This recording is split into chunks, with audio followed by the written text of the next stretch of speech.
this computer. All right, now I'm going to admit all.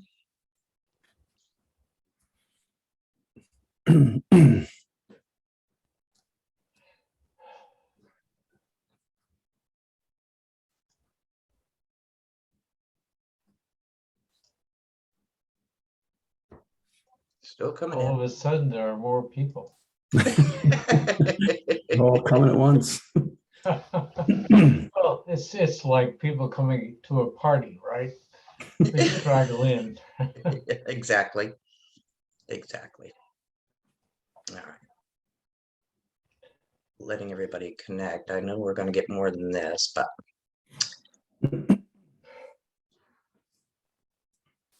let everybody. And okay. So it is 10:02. I know we're going to have more people popping in any moment. So, but I'm going to get started with some introductions. So for anyone, I don't think any of you haven't been here. People are still coming in. My name is Elaine Abbott, and I am Economic and Community Development Planner with Sunrise County Economic Council. Normally, I'm joined by my partner in crime, Crystal, but she is on vacation this week. And so it's just me. But I'm joined today by Danny Sullivan with Downeast Broadband Utilities and Skip Stevens from Cranberry Isles. So I'm going to, while I'm still letting people in, I'm going to go through the typical housekeeping situation here, is that I'm going to ask everyone to put themselves on mute and hold your questions to the end. If you've got a question that you can't, you're afraid you're not going to remember, just drop it in the chat. That'll be fine. And otherwise, just mute so everybody can have the best audio experience. So with that, people are going to keep trickling in. So Danny, why don't you kick it off with your Downeast Broadband Utility? I can do that. Thanks, Elaine. Good morning. As you mentioned, my name's Danny Sullivan. I'm the president of Downeast Broadband Utility in Calais and Baileyville, Alexander and Indian Township now. We're the first and only municipally owned network in the state of Maine. I'm going to give you a brief overview of what DBU, how it started and how we get up and running and all of that. And then I'm going to move on to some ideas that might help other towns if they wish to emulate, what we've done. You'll find throughout this presentation that I am a big proponent of municipal networks. I really think that is the solution for not only Maine, but for the entire country. Anyway, when we initially started back in 2016, we were looking for our current broadband options and they were not good. So we contacted the existing ISPs. We asked them, would you help make this better? We knew we wanted a fiber to the home network. And the current ISPs just said, no, they weren't interested. They wanted nothing to do with it. So we said, okay, so we're going to do this ourselves. So we basically did a feasibility study, then an engineering study to determine the cost. Pioneer helped us with that. Our local banks, again, helped us with that. They did a lot of pro forma work for us, projections to see if this was a feasible thing to do. We got through all that and we said, yep, it was feasible. So we started building the network in 2018. It was completed in 2020. We're signing people up daily. There's hundreds of people on already. We have added Alexander, Indian Township, and the town of Princeton, and the town of Cooper is looking at joining as well. Basically, we have one ISP on the network right now, which is Pioneer. We're in talks with another that's going to be joining very soon, and talks with a third as well. Just give an example of cost in that respect. If you were to sign on to the DBU network now, the base package at 100 by 100, 100 down, 100 up is $59.95 a month total. No installation costs, no taxes, no fees, just less than $60 for a 100 by 100 connection, which is pretty phenomenal. So how do we pay for this? Basically, the financials were secured by the towns. The towns agreed to back these notes with the banks. Once we had that backing from the towns, the banks, we negotiated with 4 different banks, and they were very eager to work with us. We estimate this about a 20-year payback on what we call a 100+ year investment. They haven't found a way to maximize fiber yet, and we assume that it will be around for the next 100 years. So this is a win-win for us, our area. And one of probably the biggest benefits about this is because it's municipally owned, is that the funds coming in that pay for the network, because it's paid for by the subscribers, not the taxpayers, those funds continue. Once the notes are paid and the loans no longer exist, after our maintenance and operational costs, that'll be an ongoing revenue stream back into the towns. Something you don't get with Spectrum or Consolidated or Starlink or any of the other ISPs. No money comes back. It all goes out. What did we build? We built what's called an open access dark fiber network. It's all fiber. It's called a home run network, meaning there's a dedicated fiber going to every single subscriber who wants it. We wanted that particular model, number one, so we could have multiple ISPs so that your neighbor could have a different ISP than you do. And also to keep us with future proof in mind that as technology changes, we're keeping one of the fastest connection out there dedicated to every single home and business that wants it. So that combined brought us a low cost network with competition on it, and it's community owned. We were very happy about it being owned by the citizens of these four towns. Why did we pick fiber? Well, I've been in technology for a long time, and anybody who's in technology knows that that is the fastest medium out there. They haven't found a way to maximize it yet. It is as fast as it can get, and they have not pushed it, to its limits. So that's why we think it'll be a 100-year plus investment. Most of our communications needs now are all backed by fiber. Your main part of the internet, the backbone is all fiber, the middle mile's fiber. It's where it gets to the customer. The last mile that we failed miserably in this nation with copper systems that just don't, they don't maintain what's out there. We can't take advantage of what's already in place. The idea of this, fiber has become or broadband has become so important in real estate, healthcare, education, smart grid technology. I was in conversations with the Department of Transportation the other day, and now we're talking about smart highways. I mean, who knew smart highways? But it's a deal. It's a big deal. And having these fiber backbones are only going to open up many, many doors in a lot of different directions. So that's kind of a quick overview of DBU. If there's any further questions or you want any more detailed stuff, I've done this hundreds of times. I'd be willing to meet with one person or 100 and explain in more detail exactly what we've done if you need, real nitty gritty stuff. But I thought I would jump into. Yep. Danny, if I could just stop for 1 second and interrupt that. You were mentioning about the towns bonding or borrowing the funds for it, but it is a completely different landscape right now, where there is a lot of federal funds and grant opportunities out there. So Calais and Baileyville certainly, pioneering this whole thing out, for lack of a better term, actually didn't have the opportunity to achieve this kind of funding. So I bring that up a little later in my thing here, but that you're right. That's right now the time is ripe for towns to emulate, in my opinion, what we've done at DBU, because there's resources out there that make this far easier to achieve. And we were able to make it work. And we didn't have the opportunities that all these other towns now do have. So yes, so I'll bring that up in a second. I guess basically, I'm just going to go through a few things of what we did to make this work. In the beginning, I had this mentioned when Alexander jumped in. You've got to have an advocate. You've got to have a group. There's got to be an individual or group of individuals who are going to spearhead this, and they're going to stick with it. It's a battle. That's a lot of work. There's a lot of rewards to it, but you've got to have dedicated people that are willing to put the work in. From that, initially I would contact the ISPs like we did. We didn't have any success in that direction.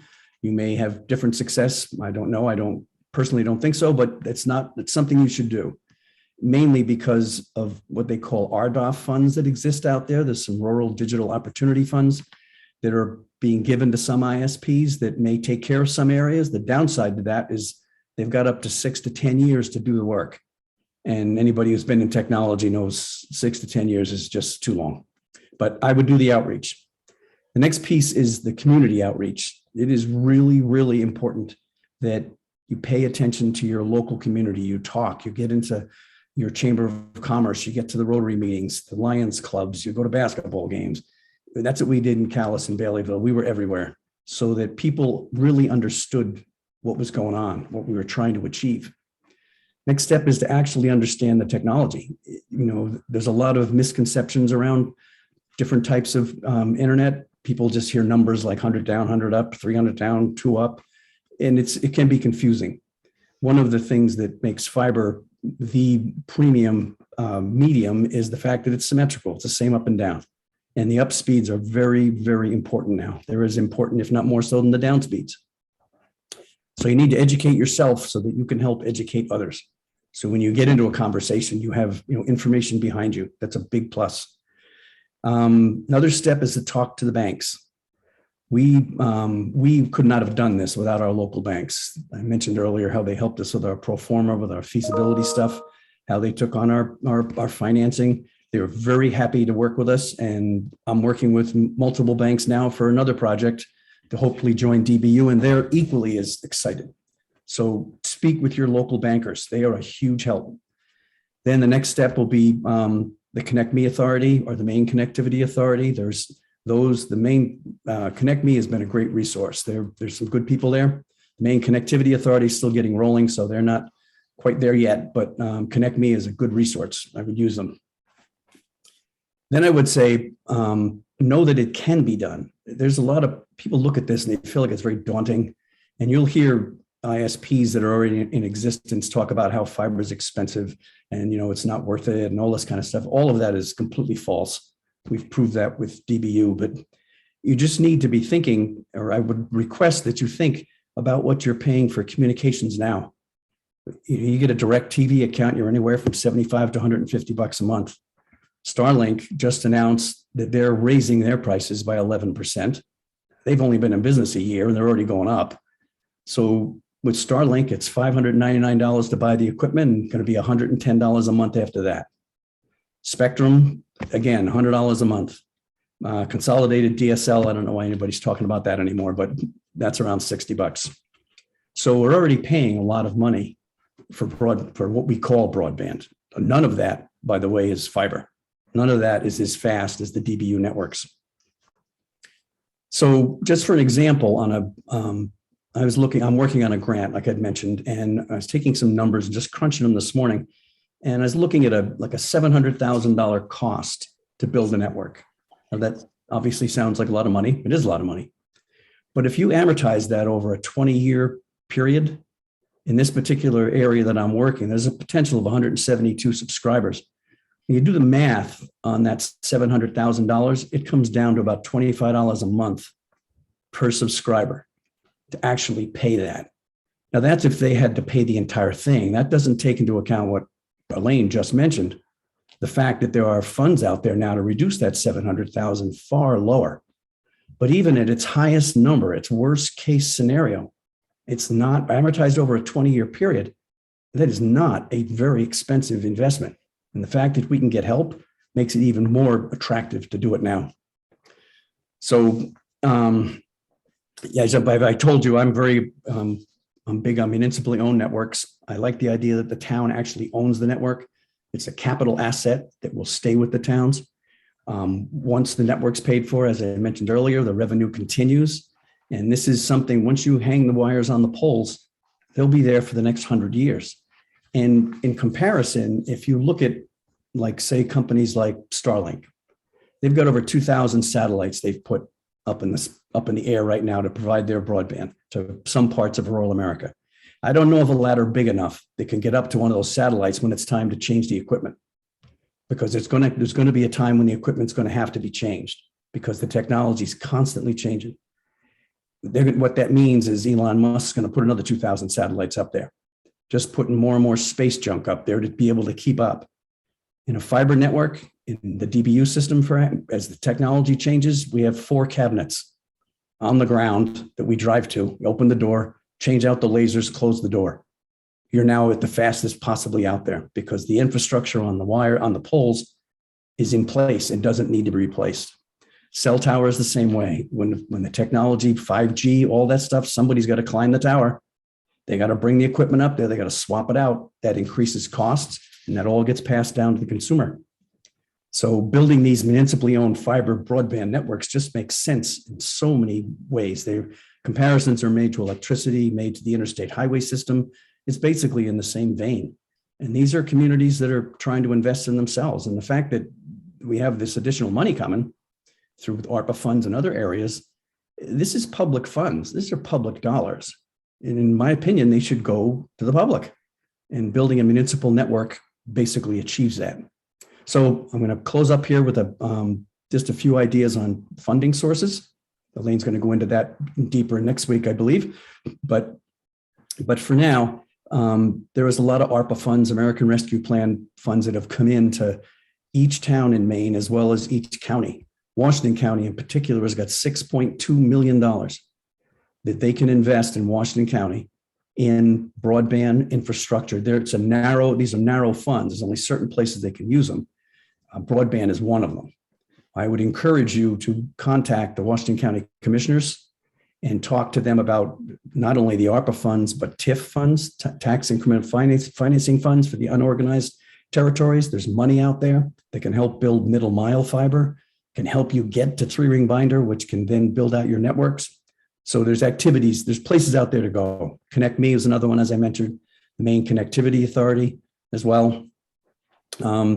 Local banks, again, I was in a conversation with the Federal Reserve Bank. I was on a presentation with them last week, and they have what are called CRA credits, where banks can get, they're called Community Reinvestment Act credits, where banks can get credits for helping their communities.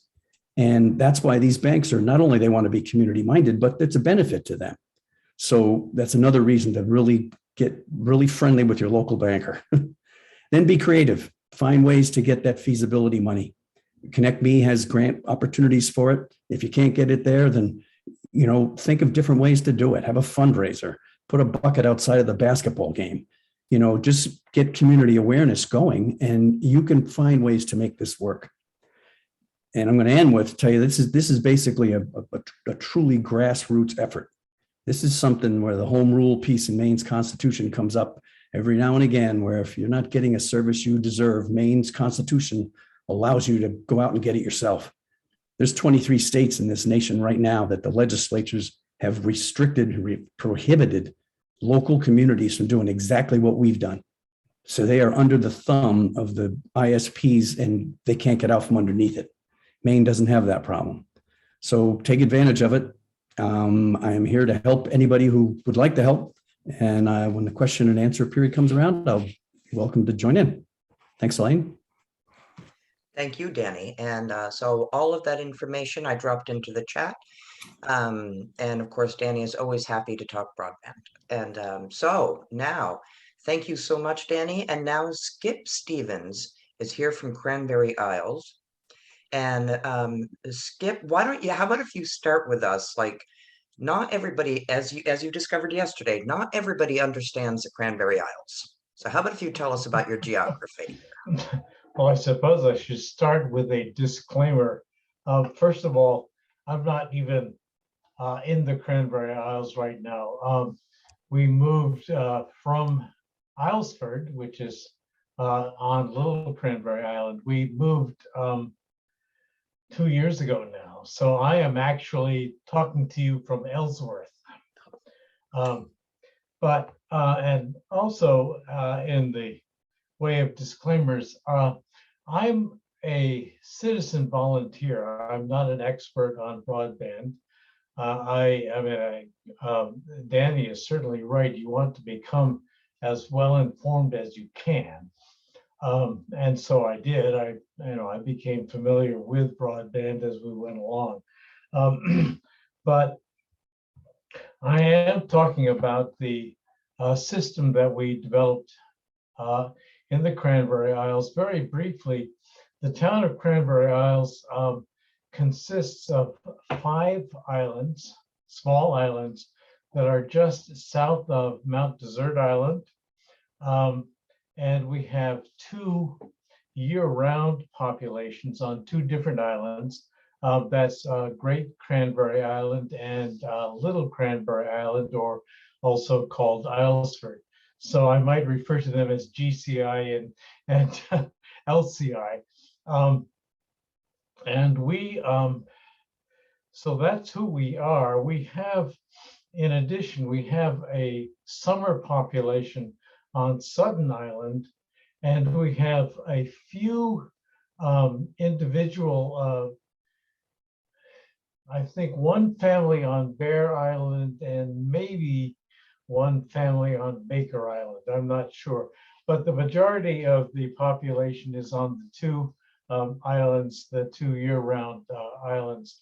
Total population year-round is approximately, I'm going to say, and I don't have recent figures, so forgive me for that. I'm going to check my email and see if I got any response from the town. I haven't heard back from them yet. But year-round population, the best guesstimate is maybe in both islands around 120 at the most. And so we'll take it from there.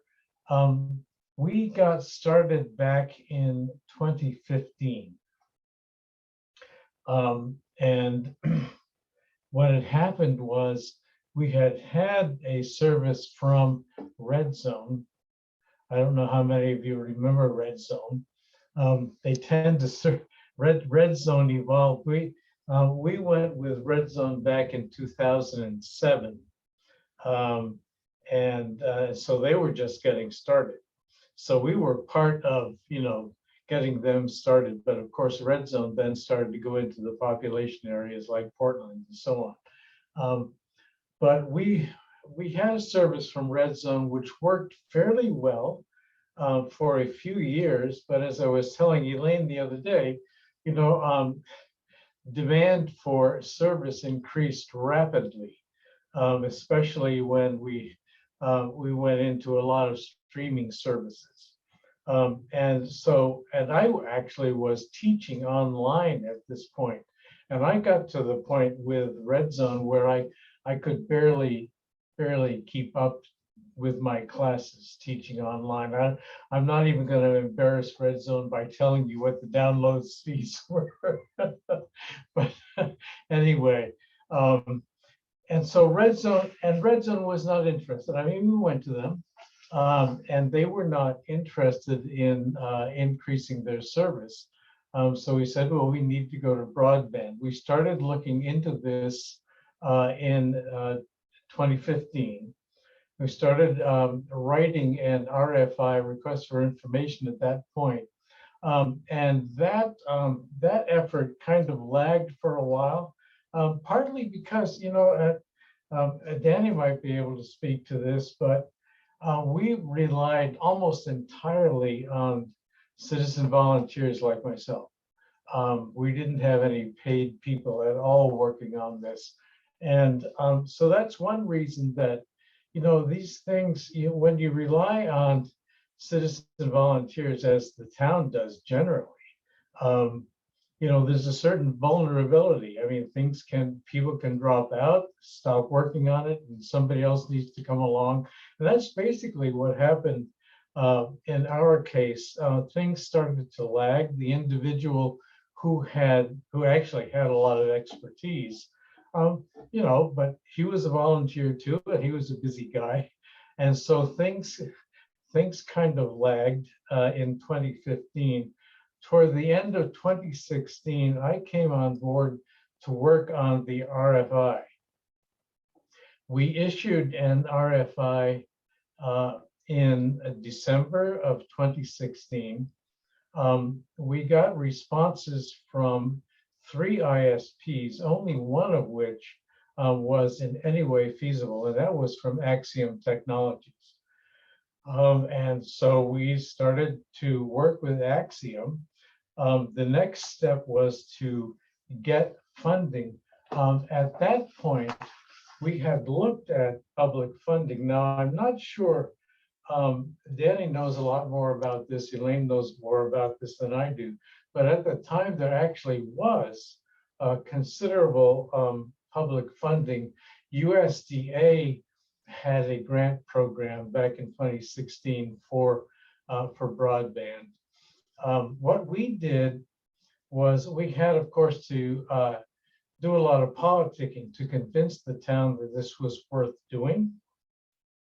But we went to town meeting in 2017 to ask the voters to back 1.2 million to actually build the network. And we did that with a promise that we would apply for the USDA grant. Obviously, there wasn't time, between the end of 2016 and March of 2017 to get that grant. But we promised the voters that we would at least apply for the grant, and we thought we had a pretty good chance of getting it. So we went to the voters in March of 17, and after a fair amount of politicking, we got pretty good support for that budget item. So the town voted to commit 1.2 million to building the network, and we got started at that point. At the same time, we started writing for the USDA grant. We got a small grant from the Island Institute to help with the grant writing itself. We submitted that grant. I think the deadline would have been sometime early fall of 2017. I can't remember the exact date. But we did actually receive the grant from USDA, and I think I have the number down here somewhere. The USDA grant was, I want to say 1.3. The USDA grant was 1.3 million. And the way that worked was we contracted independently of USDA. We contracted with Axiom to build the network. And I'll tell you a little bit about that in a second. But we contracted with Axiom to build the network. And then once the grant was approved, we would pay Axiom. Axiom would build the town, and then the town would submit to the grant for reimbursement. So the grant was reimbursing the town for what the town was paying Axiom to build the network. Where do we go from there? That's how that happened. The network itself is a bit of a hybrid. I mean, you're talking about an island town. So the hardware, the infrastructure has to go across water. And the way it works, and again, I'm not an expert on this, we get a signal from the public internet. From the public internet that Axiom has access to. That signal is carried by Consolidated to the town of Southwest Harbor. Consolidated then carries that signal across to Great Cranberry Island. Okay, you following this? So the signal comes from the public internet as managed or owned by, not owned by, it's public, but the network that Axiom has access to. So it comes via Consolidated, then across the water on Consolidated's cables to Great Cranberry Island. On Great Cranberry, then it is fiber to the premises. That is carried on poles, and I'll get to that in a second. Well, I may as well tell you right now. The fiber throughout the network is carried on poles. We had originally thought to bury it, which of course is obviously preferable. That became cost prohibitive. So the fiber is on poles, and from the poles, then there are individual connections to the individual homes. So we're now on Great Cranberry Island, but we need to get to Islesford, to Little Cranberry Island. Well, that's another body of water that needs to be crossed. There is no cable there's electrical cable, but there's no phone cable to carry the signal. So what we did was we installed a tower on each island. So that's where the hybrid business comes in. We carry the signal from island to island wirelessly, and then once the signal is transmitted wirelessly to Islesford, it is then the same as on Great Cranberry. It's carried on the poles. The fiber is on the poles, and then fiber to each individual home. Subsequently, we got enough interest from a third island. Sutton Island is not a year-round island, but it has a fairly active summer population and a very wealthy summer population. So of course, those folks very much wanted to have broadband. That's interesting too, because as I'm sure everybody knows by now, even when people go on vacation, they still work from home, and they certainly have families that want to be able to watch movies while they're on vacation. So there was a big demand from the summer population on Sutton Island. So we installed 2 more towers, one on GCI and then one on Sutton, to carry the signal from Great Cranberry over to Sutton Island. And then Sutton has the same kind of setup as the other islands, had fiber on the poles to the individual premises. So that's basically the network. A little bit more about how that was paid for.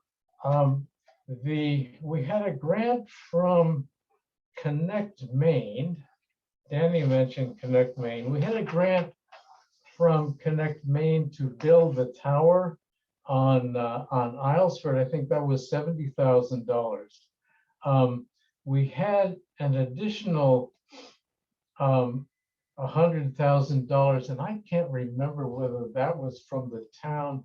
That may have been from the town, $100,000 additionally to make the connection to Sutton. So I don't know how much of that was actually paid for out of the USDA grant. I can't tell you that. So that's basically who we are. We're talking about a small population that varies to a certain extent year to year, the year-round population. The population obviously increases considerably during the summer, when the summer folks arrive, and when the demand obviously goes up. By the way, that was one of the problems with Red Zone, and it is a problem with anything other than broadband, is that when the demand goes up, the signal goes down, right? So and that was one of the things that made Red Zone just totally unfeasible. During the summertime, you basically had absolutely no signal at all. But that's who we are. The reason for the demand, and I can't remember whether Danny spoke to this, but I'm sure everybody understands. We have, especially, this was obviously something that we all experienced during the pandemic, but Islesford, long before the pandemic, had been trying to attract people who could work from home. And there were a lot of people who were interested in moving, say from Arizona or moving from North Carolina or wherever, moving to Islesford, but they needed to be able to obviously to work. And so there was already a demand for high-speed internet to allow people to work from home. So there was that. I myself had been, we had moved to Islesford in 2005, and I still had a faculty position at a college in Maryland. And I was able to keep that faculty position because I could work from home. And so that there was already, starting long before this, a demand for working from home, but even more, you had in education, as we all know, you had a much greater demand, growing demand for students being able to access the internet in order to do their work. And students were increasingly getting homework assignments that relied on access to the internet. And so we had in the schools on Islesford and GCI, we had a T1 line to the schools, but of course, the students didn't have that T1 line at home. We had a situation where increasingly students were having to get out of the house and do things like go sit on the porch at the school at 9 o'clock at night to do their homework. So for reasons such as that, plus just the old, the family need for access to things like movies and web surfing and so on, the demand for high speed was increasing very rapidly. And I think it was that kind of pressure that actually convinced the population, including people who didn't really understand, people who would say at first, okay, well, I don't need the internet, so why should I want to subscribe? And so those folks needed to be convinced that this was also a community effort, that it was good for the community that kids could do their homework, and it was good for the community that we could attract people who could work from home and so on. What else? I guess I'd like to ask both of Yeah, you a sure. question. I'd like to ask both Danny and Skip. I'd like to ask both of you a question. Is there anything that you would have done differently through this process, through the whole process? Is there something that you would have done differently? Even though both of your projects worked out wonderfully, is there anything you can think of, some advice that you might say, you guys on this call, you might want to consider this, or, like Danny, you once mentioned to me something about, for example, that perhaps a better job of outreach could have been done when it came time to connect. Is that right? Yeah, I would say, I mentioned this in my little talk there about the community outreach piece, the education side as well. I know that, and we're in the process of doing this now, but reaching out to our citizens that have not signed in yet to the DBU system, because people are in general are reluctant to change. They like things the way they've always been. I think a more concerted effort at the beginning to reach out to those people and explain, not only the cost savings to this, but how it's such a benefit back to their communities. We could have done that a little better. I think our take rates would have been a little quicker, although now we're seeing those take rates tick up again, and we're doing that community outreach. So I would suggest that would be in the beginning. That would be something that I would change. We informed them of what was going on and why we thought it was a necessary thing to happen, but we didn't necessarily follow it through with, this will save you money every month. This is very robust. It's faster than you've got now, and it's probably the fastest, and it is the fastest in the world, and it's very economical. That would have been a good thing to stress. Perfect. And what about you, Skip? Anything you can think of that maybe could have been done a little differently, or?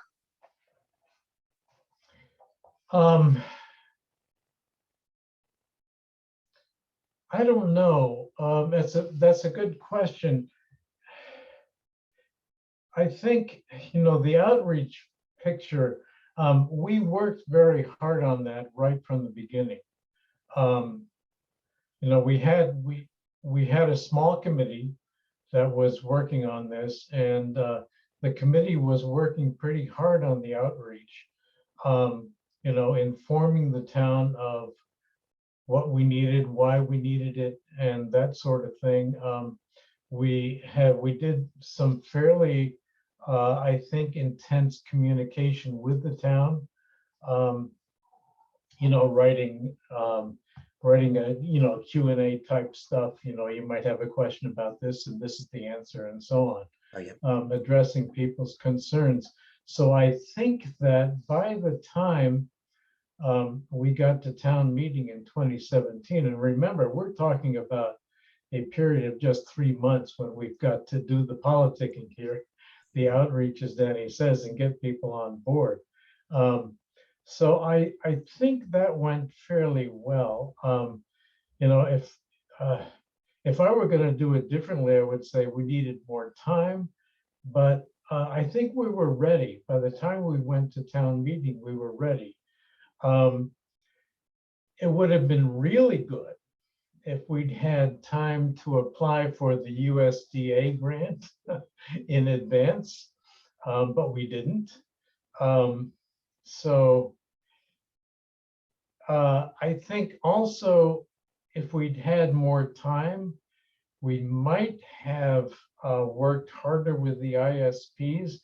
As I said originally, the only ISP that had any serious interest was Axiom. I can't even remember whether we heard from Pioneer, but we went to the obvious ISPs like Pioneer and GWI, and you know, we went to all of those. But as I say, Axiom was the only one who was interested.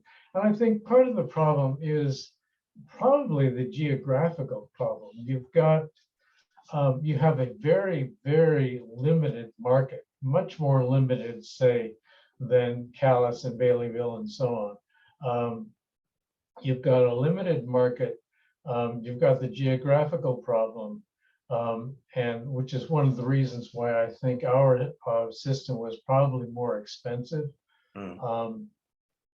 So, yeah, I don't, yeah. What you're asking me to think back 5 years, All right, Skip, fair enough. Back then, what would I do differently? I'll tell you, we talked about this the other day. I would have tried to silence some of the 1 or 2 really negative voices in the town. I would have probably sent out a hitman. No, but seriously, I mean, that's you know, thinking back, I think just the outreach, convincing people to put more than $1 million down on this, I think that was probably the hardest thing. Axiom itself turned out to be very, very good to work with. And I just talked with our town manager about his experience, because he's the guy who was the front man of the whole thing. And he said that that the system itself is very robust. It works very well. He says it's been easy to maintain. He says Axiom has been very easy to work with. Once we actually had, this gets back to the outreach and what I think of as the PR piece. But once we actually got started and the funds were committed, we continued to have to convince people that what we were doing was okay. Once, for example, originally we had told people that the fiber would be buried, and then we had to do a 180 on that and say, no, it's going on the poles. And we were already committed. We'd signed contracts with Axiom and the money was committed and so on. And all of a sudden people were saying, whoa, I don't want a pole in front of my house. So we continued to have to do a lot of outreach. I don't know if that means we would have done it differently. Yeah. I think that the folks who were promoting this in the town, I think we were doing a pretty good job. And I'll tell you, Axiom was very, very forthcoming when it came to these PR problems. And we would have meetings, right? And we would get together and Axiom would send, usually Axiom sent out Nate Brimmer. Some of you may know, He's their VP for operations. But Nate was extremely good at convincing people. He just has that kind of personality. So Axiom was very good at helping us with the PR. They would come out. They were very patient. They were very gentle. They were very political. They knew how to say the right things and convince people that, you know, you'd get used to that pole in front of your house, that sort of That's thing. right, right. I think what I'm hearing both Danny and Skip say is that the job of PR and outreach isn't over as soon as you get the go-ahead. It continues straight through the build-out and continues on. I think that's what, from beginning to end, communicate, communicate, communicate what the project is. Okay, so we've got some questions in the chat. I'm going to take care of those, and then we'll just open it up so people can go ahead. So we have here, assuming municipal owned broadband utility is successful, pays off 20-year bonds, then does revenue stream from subscribers go into a town's general fund, special revenue fund, or other dedicated purpose? Yes, the funds will go back proportionately to the towns, proportional to the investment they made in the network in that particular town. So yes, once the notes are covered, the money that comes into DBU for administrative costs and for maintenance and operations of the network, once those are satisfied, additional funds that are left over would then be allocated to the town. So we haven't gotten to that model yet, obviously, because we're just starting, but that'll be something the board will address as it gets further towards the end of the note, actual paying off of the note. And then however the towns, that would be what the towns do with it from there would really be up to their accountant, I would think. Correct, up to the town's select board or their counselors or whatever to decide. Yep. I think my answer is a little different. I'm not exactly sure what municipally owned means, but the town of Cranberry Isles owns the infrastructure. So we own the system, but the revenue from the individual accounts goes to Axiom. Axiom then pays a percentage of that as a rebate to the town. And the town then puts that into a fund for maintaining the system. Does that make sense? It does. Yeah, Awesome. I mean, so we own the wires, right? We own the boxes and that sort of thing. Axiom is responsible for the service to the home. So if, for example, your connection to your house needs repair, Axiom takes care of that. If Axiom then needs to make a repair, say to the fiber line or something like that, the town owns that, so the town is responsible for that. But we have this slush fund, if you will, that can then pay the bill to Axiom. Now, actually ping-ponging over to Danny, how does that work? He's talking about maintenance or, you know, or whatever. How does it work with DBU? They're basically two different models. The Cranberry Isle experience there is they work with a single ISP. We chose to have what's called the open access dark fiber network, which means we're multiple ISPs. That we wanted to do that for, and it's different for every example. In Cranberry Isles, of course, they got a very low density there, and it would be difficult for multiple ISPs to operate in that environment. Right. What we're seeing in DBU is that we're adding towns on a lot left and right, and there's more and more that are asking to go on. So our density is getting bigger. So what happens if where Skip is talking about money going in for maintenance? What happens if something happens to a wire with DBU? Who takes care of that? DBU does. Okay. Out of the funds that come back to DBU from the internet service provider, when you pay for the service through your ISP, a portion of that the ISP sends back to DBU. From that, DBU pays for our network operator, pays our licensing costs, pays the pole leases cost, maintenance, any repairs have to be done. The DBU system takes care of that. Thank you. Let's see, this appears to be a question, I believe, for Skip. What are the speeds and capabilities of the wireless links that feed the islands? Speed, I can tell you, and it's not, Danny, it's not 100 by 100. I don't completely understand the whole symmetrical business. Axiom's offering two different levels of service. One is 20 by something, and the other is 100 by 100. And I think that most people find that for domestic purposes, the 20 by, I think it's 20 by 10. The 20 by 10 service is adequate. If you are running, we have some small businesses on the island, and so they, they may very well be subscribing 100 by 100. But that's basically it. That those are our speeds.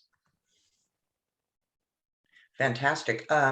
Okay, what are DBU's annual administrative costs? I don't have those numbers right in front of me. I can tell you we have a network operator that we pay. He's the only employee right now. The rest of the financial stuff is all done by our volunteer board. We have a financial person who's on the board, and then the board makes the decisions with regards to what happens with expansion of the network. But as far as our actual operating costs, and that would be a number I don't have in front of me at the moment, but a lot of what we do right now it's volunteer. Right. We have that one paid employee. And your contact information is in the chat, so if people want to reach out, they can certainly do so. I think someone's asking about to understand what take rate is again. I'm not sure if that's the question, Rob. That's important. That yes, I can weigh in on that. Take rate is how you figure out whether or not it's going to make sense, whether you can get enough subscribers on the system in order to pay for what the system costs. Now, in DBU's case, when the banks helped us with our pro forma and our feasibility stuff, they projected out over a 20-year period, and they figured a 30% take rate would be able to maintain the network and be able to stay profitable.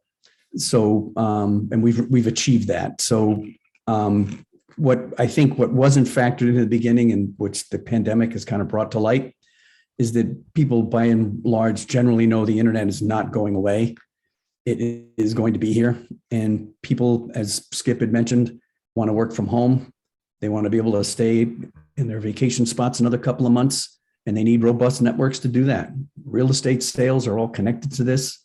The fact that you can get a fiber connection anywhere in the DBU system is a huge plus to real estate. Our local largest employer, Woodland Pulp and St. Croix Tissue, the VP up there mentioned to me, he said that's an absolute recruiting tool when they're bringing engineers in to the area. That's one of the things they bring up when they try to convince these people from across the country, when they realize that you can live on these gorgeous Downeast areas and still have the fastest connections in the world. It's a plus. Yeah, absolutely.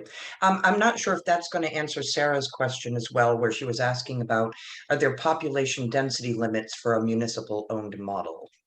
I know, Sarah, that's a great question, Sarah. What I've noticed in working on a grant myself right now is that Connect Me is actually addressing that now. One of the points in your grant process, you get more points for your density limits, how many houses you have per mile. So the lower density areas will have a higher chance to be accepted for a grant. So they're trying to address that. I notice in the grant that I'm writing that even in a small town that I'm dealing with, very, very low population, it can still make sense that we can actually make this work. So to answer the question more directly, there is no actual number that says, you can't do this. I imagine, a community of 5 people, 300 miles from something would be an issue. But I think in general, because of the way that the technology has changed and the fact that there's a lot of funds out there now in order to help, the whole idea of these rural investment funds is to answer that exact question that Sarah's asking, is getting to these places that have previously not able to been reached. Exactly, and I do know that some of the grant funders are also giving more weight to communities with lower density. with low density. Yeah, Yeah, our density is relatively high but for a very small population. Um, Axiom tells me that they have a total of 227 accounts, and that's in a small town with, as I say, a year-round population of a little over 100. And Axiom also says that their take rate for Islesford is about 90%, and it's north of 50% for Great Cranberry. So the take rate is fairly high. fantastic. Skip, the next question actually is for you, but I bet Danny, you could probably jump in on this too. What bank did Cranberry Isles work with for the 1.3 million? No, we didn't. He said that's the interesting thing. And so I suppose, getting back to your question, Elaine, if we were to do things differently, we might have reached out to banks. We didn't. We reached out to we reached out to the citizens of Cranberry Isles, and they were willing to bank. I was going to say back this, but they were willing to bank this. So it was really the citizens of the town who were backing this. So there was no bank involved. As I said originally, we just made a commitment that we would apply for the USDA grant. So it's the Department of Agriculture that's our bank. There you go. And what about Danny? You mentioned local banks for DBU for Calais and Baileyville. Do you know which ones by any chance? Yeah, we reached out. We did an RFP to banks when we first were looking for the initial funds to build the network, because we worked off a line of credit. So we only took what we needed in order to build the network. And we got offers back from Machias Savings, from the First, from Camden. They were all very eager to work with us, and they competed with each other. And we ended up selecting the First, which is who we're dealing with now. But now we're in the process of converting to a 20-year note. So we've got RFPs out. We've just received those actually from multiple banks. So we're reviewing, which way we're going to go in that direction. But we get nothing but encouragement from all of these bankers. They are very, very excited to see these kind of investments being made in rural Maine. Fantastic. I should probably jump in there. I may have misspoken. Danny mentioned a line of credit. We established a line of credit also as kind of an interim measure. And I can't remember what bank that was with, but we did the same thing. We got a line of credit to help us, pay Axiom as we went along. But then we got the grant, and so the grant is now paying our bills. Fantastic. Danny, how do you explain that fiber is future-proof? How much time do we have? How about the short question, Danny? The technology that is behind fiber is the speed of light. It's just it runs a signal down through glass about the size of a human hair. It travels at 186,000 miles per second. They have not, the technology has not been created yet that they've been able to max out fiber, where all of a sudden they've hit the wall. They keep throwing more and more at it, and it keeps absorbing it faster and faster.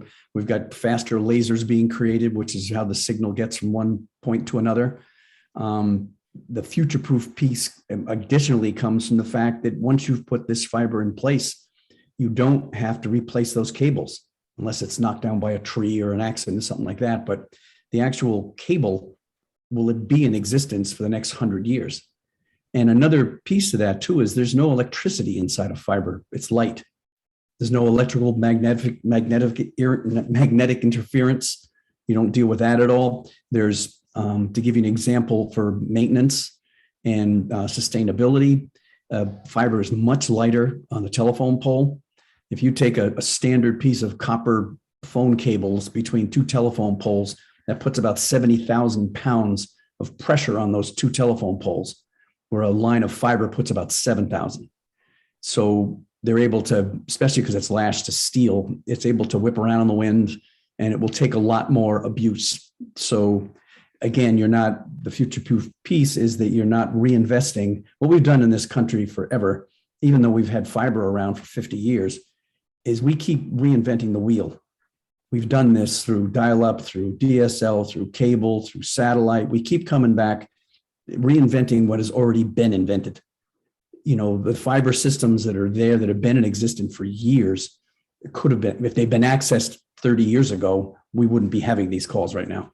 This problem would be solved. It's time to start solving it. There you go. Okay, this is kind of a long one. How does the take rate relate to affordability? Are there households not subscribing due to cost? How do the costs compare to what folks were previously paying for internet, TV, cell, etc.? Services that can now be replaced by the high-speed internet service. And have you explored any opportunities to subsidize the service for residents? That is a long one. It is. There is, It I is. can take a couple of those points.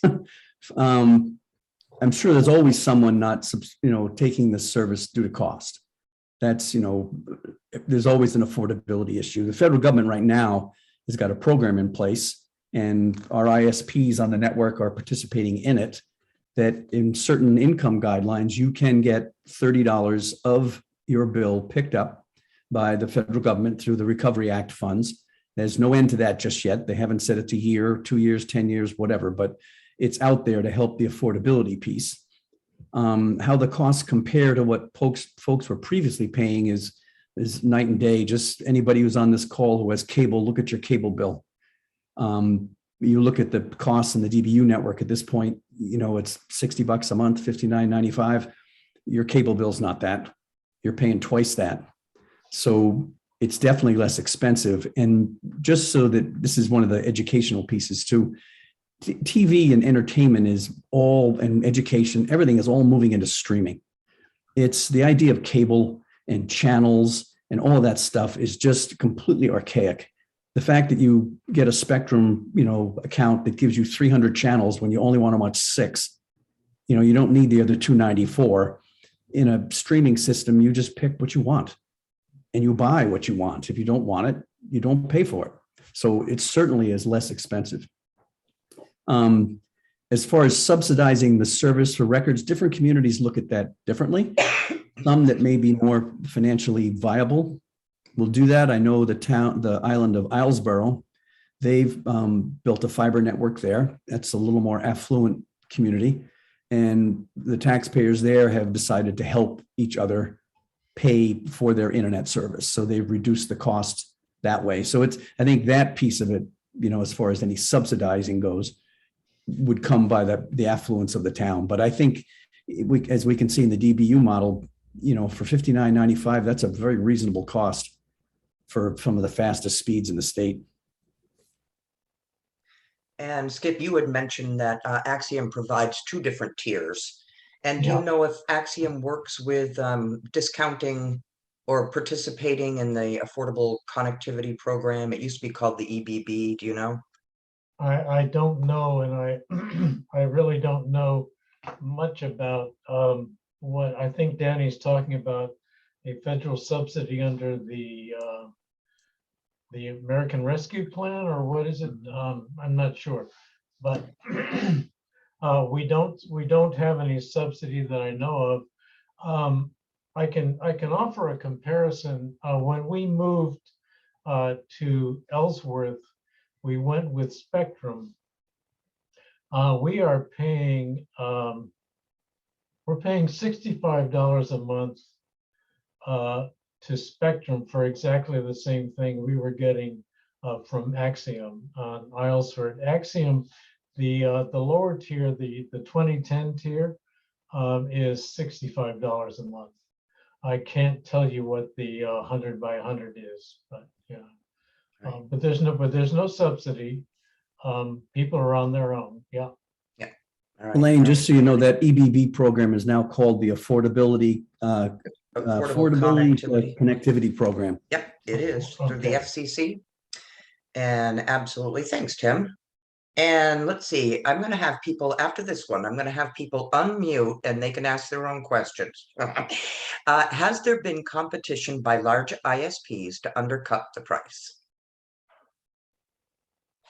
Are you, no, if you're speaking about the existing systems, that's one of the terrible things about the way broadband is addressed in this nation is, for example, Spectrum is in Maine, Comcast is in New Hampshire. So those two cable companies don't compete. There is competition, I guess, of some sorts between the phone companies and the cable companies. Those are the two biggest in the state. But usually they leave each other's area alone. They don't do direct competition with each other, which keeps prices high. So in our model, in the DBU model, that's the whole point of this, is to have some competition on the network. And I mentioned earlier, we will have that. They're not large ISPs. An interesting sidelight to this, we asked Consolidated and Spectrum, as I said in my little talk, that to join us, and they wouldn't do it. Well, one of the arguments that the big ISPs have made over the years is that rural America is too rural. It's not affordable for them to try to build their services there. And I understand that. I'm a small businessman. You can't go someplace just to lose money. But that argument, and I had this conversation with Consolidated a week ago, that argument falls apart now because, at least in the DBU system, because we've built the network. So we made the capital cost. We operate the network. We maintain the network. So we've taken 3 legs off that 4-legged stool. So all they have to do is put a piece of equipment in one of our cabinets and compete for our customers. And I asked them directly to a VP at Consolidated. And she said to me, no, we're not going to do that. So the idea that they didn't build rural America because they couldn't afford it might have been true, but they've also been subsidized by a lot of public dollars and to build out these systems. And they still haven't built the robust networks that we need to be able to be competitive. Very fine point. Martha, you have another question. Yeah, that was actually my question about the competition. And I guess I'm in Lubec, and it has occurred to me, I have Spectrum right now, and we're actually doing that streaming thing you were talking about earlier. We've cut out everything except using our Roku and streaming. And for that, we're paying about $60 a month. If we're going to pay the same thing to Axiom, if we get Axiom into Lubec or one of the others, does that mean that Spectrum may come back to me, one of their current customers, and say, oh, don't leave us for Axiom. We'll give you what you currently have for $50 a month. Are we seeing any that kind of competition? Yeah, you will see, I'm sure they're going to try to fight for their customers. But one thing to realize is the difference between a cable-styled internet connection and a fiber one. They run a coax system, which they can't, number one, they can't do symmetry to it. They can't do the same numbers up and down. But secondly, more importantly, it's part of a shared bandwidth system. Like all the subscribers on that are sharing bandwidth with everybody else. So the busier it gets, the slower it can get. Yep. That's why they're not considered, they won't push into the future-proof side. But yeah, they're going to compete for customers. Otherwise, they'll just decide we don't want to be in that area and take off. But there's maybe Tim could answer that. I was just going to say, guy. He would know this stuff. Those of you who were here last week probably remember Tim McAfee from Pioneer Broadband, and he was putting his hand up. So go ahead, take it away, Tim. I would like to speak to that really quickly because one of the things that we ran into when we started serving in Baileyville and Calais was Spectrum going door to door and telling their customers that they were going to lower their price and give them a new package, to help them save their market. I mean, it was the smart thing to do. As a business person, I can appreciate that. But I will tell you one thing. There's a common saying between telecommunications providers, and that is beware the 13th month. Because what happens is a lot of providers will give you a really good deal for a year. And on the 13th month, things change. And we choose not to do that at Pioneer, but that's another thing altogether. But beware the 13th month. You're going to get a good deal. They're going to try to keep their revenue because now you're infringing upon their bread and butter, right? So they're going to do whatever they can to keep you. And we noticed that in Holton. We built a fiber to the home network in Holton, and we compete with Consolidated and Spectrum, and they did whatever they could to try to hold their customers. It all comes down to the technology, the customer service, the price, and the availability. I mean, those things are all important. And as another Just join in there. disclaimer, Elaine, just on something Tim just talked about that I think towns should be aware of, addressing that competitive piece, is you want to be really, really cognizant of these, what they call bulk service agreements, that these cable companies and others are convincing towns to get into, where they're actually signing on with a single provider for 10, 15 years. They're showing them these really amazing numbers that aren't amazing numbers. They're taxing them they're taxing all the citizens in these towns from another direction, and the people don't realize it. You've got select board members and city councilors they don't understand technology or all this stuff. They've got 1,000 things to know and can be easily persuaded by these big companies that come in with Tim's 13th month thing, but this is more like a 15-year thing. These bulk service agreements are terrible things to get into, and it would be something you really want to be very, very leery of. Thank you, Danny. Okay, does anybody else have questions for our panelists, our guests here? Oh, making a comment. It would be great to get a one page from all providers, like a consumer reports on providers, the cost, the 13 months, taxes, cost for town infrastructure, etc. That's a nice observation. Tim, you want to jump in? So I'd like to ask a question, but I'd also like to say something about that one question there. The Public Advocate is a really great place to look for that information. If you check out the Public Advocate's website, they do a consumer reports type one page of availability, cost, programs, services. They do that, and they send it out once a year. So that's a great place to look for that. Office of the Public Advocate. Okay. I'm going to drop that in the chat. Thanks, Tim. Yep, you're welcome. My question's for Skip. I'm really interested in the wireless connectivity between the islands. I understand you described the service levels that you're provided with, but my big thing is you've got fiber to all these people, and it's being the internet's being delivered over what I can only imagine is a very robust yet restricted wireless connection. And by restricted, I mean you're not going to get 1 gig or 10 gig over that wireless connection, but you've got fiber optics that will do, we're doing 100 gigs over single fibers now. And this wireless connection, we got out of the wireless business for a reason, because we couldn't find really good, adequate wireless links that would keep up with the demand of the fiber optic networks that we were providing. So can the wireless links between the islands do a gigabit, or is it limited to something less than that?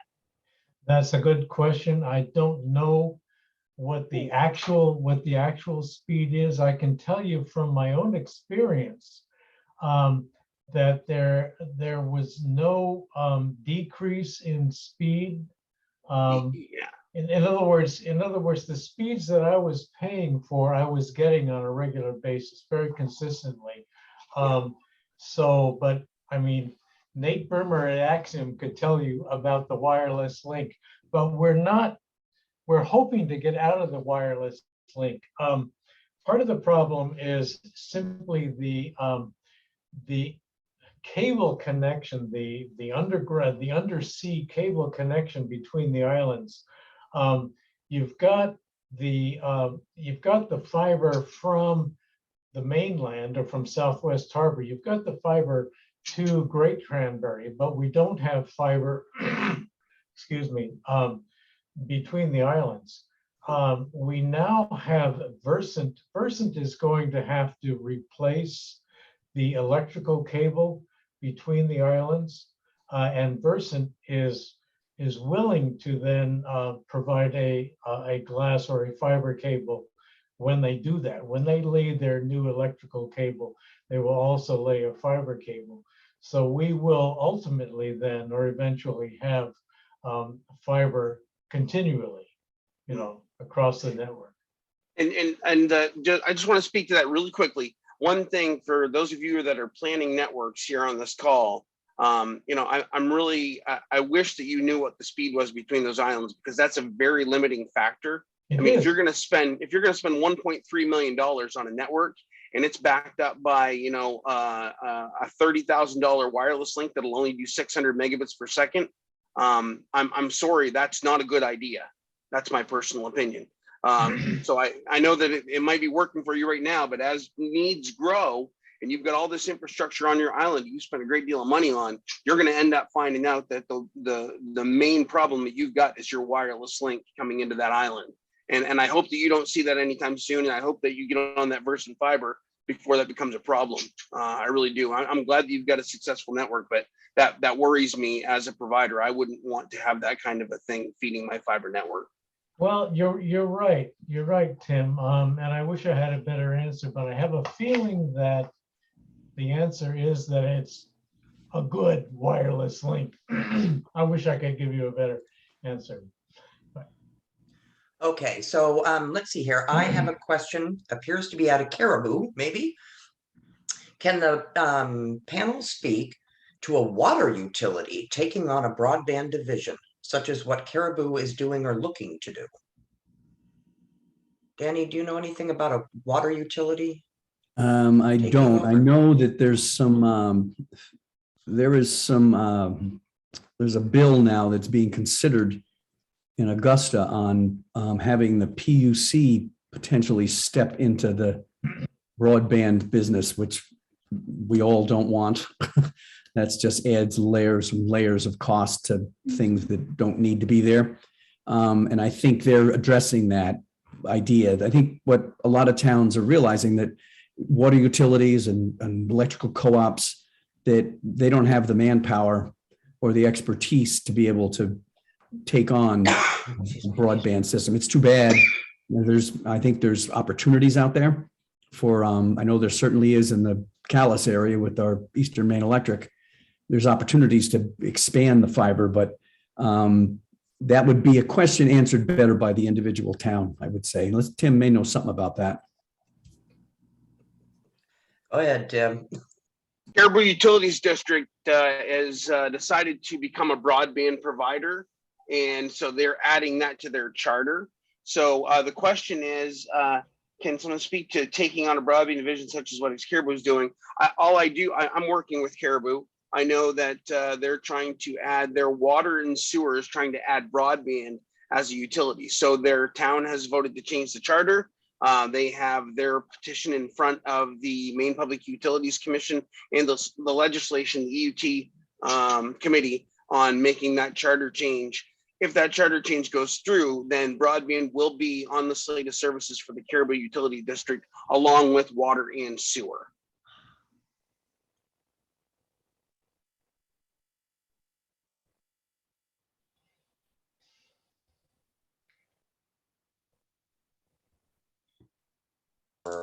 I was muted. Sorry, Martha, did you have another question? Yeah, I just wanted to follow up on my my prior question about the competition. I guess my primary concern is that take rate, that initial take rate. If Spectrum is fighting furiously to hang on, or Consolidated, to hang on to the folks they have here in Lubec, how does that impact the initial expectation of getting people on board with the fiber network? I can tell you from the DBU perspective, that was one of the things that we really emphasize is that the network is owned by the communities. It is an investment in the community. So in Lubec's case, if Lubec were to do a similar utility like DBU or even adjoin DBU, which is also a possibility, their investment, when you pay that bill every single month, a portion of that goes back to your town. When you pay a bill to Spectrum or to Consolidated or to anybody else, that leaves and nothing comes back except the service they give you. And that was a big selling point on our end. People felt that this was a public utility that everybody wanted, and that the fact that we could reinvest back in our towns, we thought was a win-win. So that was what was used to buffer the arguments from the cable companies. And as Tim mentioned, they did go door to door and they tried, and they're not succeeding So because that's part of the education and outreach that we need to get busy doing. absolutely. Yep. Okay. Yep. Thank But Danny, can I, just one clarification about that, in terms of the dollars or revenue coming back to the towns, that's a long range goal. Correct. Yes. Right. So Yep. so I think that's part of, the hurdle that so many of us have, is that, yes, it's a community investment, but it's a very long-term goal for that added revenue stream. And I'm curious about, and this is with everybody, how you're navigating the short-term arguments about the fear of long-range investment by towns overall, and the fear of, in some way, short-term impact on mill rates and property taxes. Well, in the Sarah, in the DBU model, there is no impact on mill rates or property taxes. That doesn't change. And the reason that this long-term investment was, 20 years is 20 years. If you start now and you start to own something that's going to be good for the next 100 years, okay, it may take 20 years to get there. If you don't do it, Right. you're going to be paying 2 to 3 times as much. And in 20 years, what are you going to be? You're no further ahead. So when we explain that argument, and so the long-term piece didn't impact our towns at all. It was unanimous from both towns. They knew the service was needed. They knew the data needs were going to increase. They knew they had to have a robust system in order to be able to keep up and to maintain and do all the things we talk about, healthcare, keep your youth and all that other stuff. But they knew they had to get an investment in better technology that the ISPs were not willing to do. Right. So it was a really relatively easy sell. Okay. Thanks, Danny. Yep. Great question. Well, does anybody else have questions for Skip or Danny? Seriously? I just, this is Jean, Hi, Jean. and it just like Danny said, we as homeowners, we have mortgages. We go out 15, 20 years for something that's really important to us. And, as a city councilor, I'm hoping we can sell the idea to the city that we're caretakers for our house here, and we need to get into the future. And this is one way to do it. And we can only do it if we do it over time and be able to afford it that way. It's like a mortgage.